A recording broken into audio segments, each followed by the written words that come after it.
Hi, in this video I will talk about the woman Surah, Surah 4. In the name of God, most gracious, most merciful.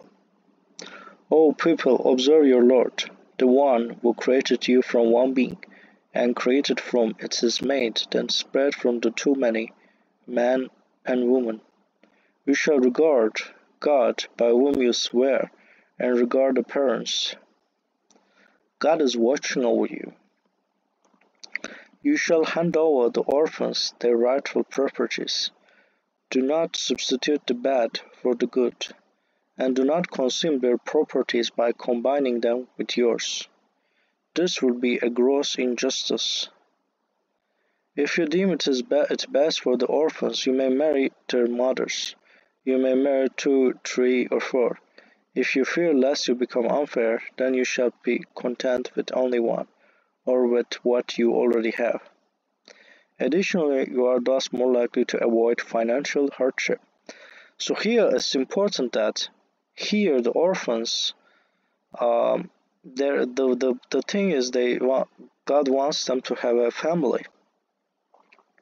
So and then it gives grounds for polygamy.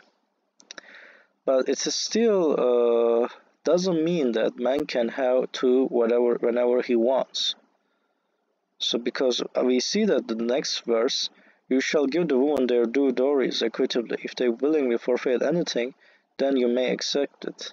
It is rightfully yours. Do not give immature orphans the properties that God has entrusted with you as guardians. You shall provide for them therefrom, and clothe them and treat them kindly. You shall test the orphans when they reach poverty. As soon as you found them mature enough, give them their property. Do not consume it extravagantly in a hurry before they grow up. The rich guardian shall not charge any wage, but the poor guardian may charge equitably. When you give them their properties, you shall have witnesses. God suffices as a reckoner.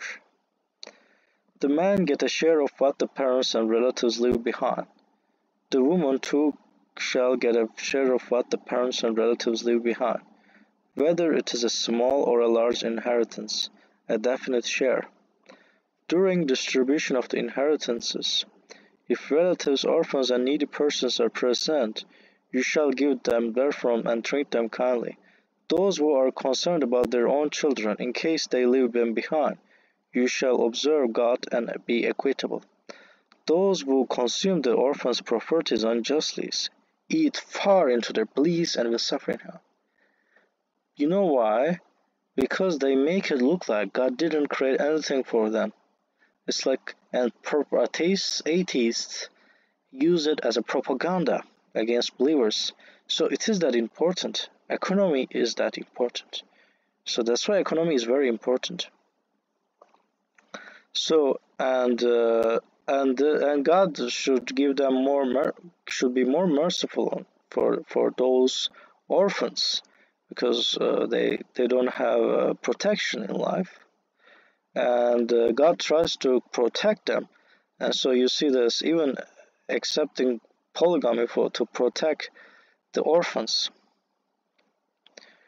So this is all I want to say in this video, and so the economical stability has something to do with the examination of the world. Economy, how we use the money.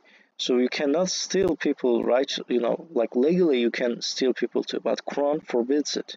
You cannot do it.